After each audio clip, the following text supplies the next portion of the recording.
Racine Tolliver disappeared from Detroit, Michigan on April 26, 2014, and her story begins inside a close social circle where tension had been building around her in the weeks before she disappeared.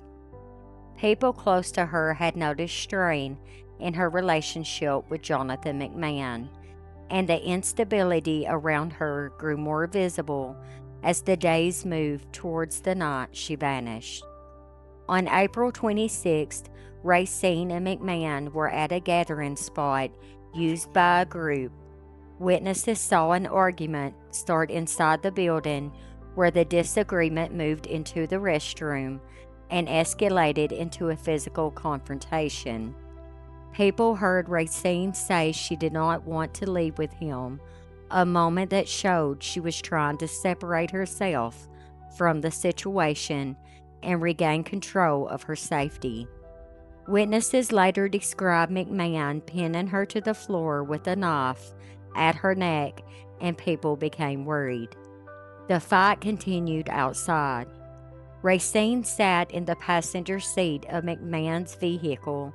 He stood in front of the door and would not let her out. One of Racine's close friends tried to walk towards her, but Jonathan would not allow it. The friend went back inside for about 20 minutes, and when she came back out, both Racine and Jonathan were gone. Jonathan returned alone about 45 minutes later.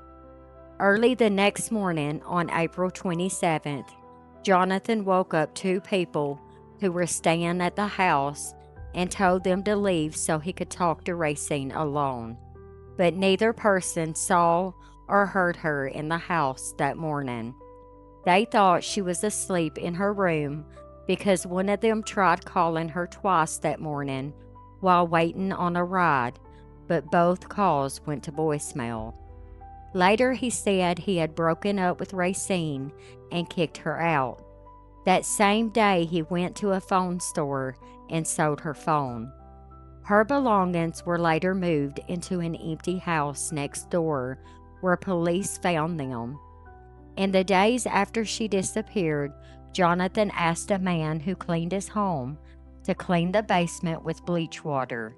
The man refused because it felt unsafe. While cleaning the rest of the house, he found dried blood on a bedroom door. About a month after Racine disappeared, Jonathan's ex-girlfriend confronted him. She asked about Racine and about the bloody clothes that were found in the empty house. At first, he claimed that she jumped out of his car, but when she questioned him further, he changed his story.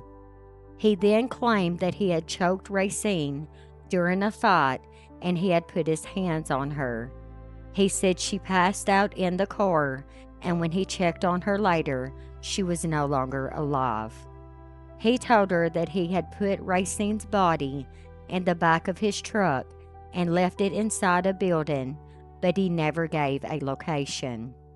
In October of 2014, Jonathan McMahon was arrested for first-degree premeditated murder and sentenced to life in prison. Racine's body has never been found.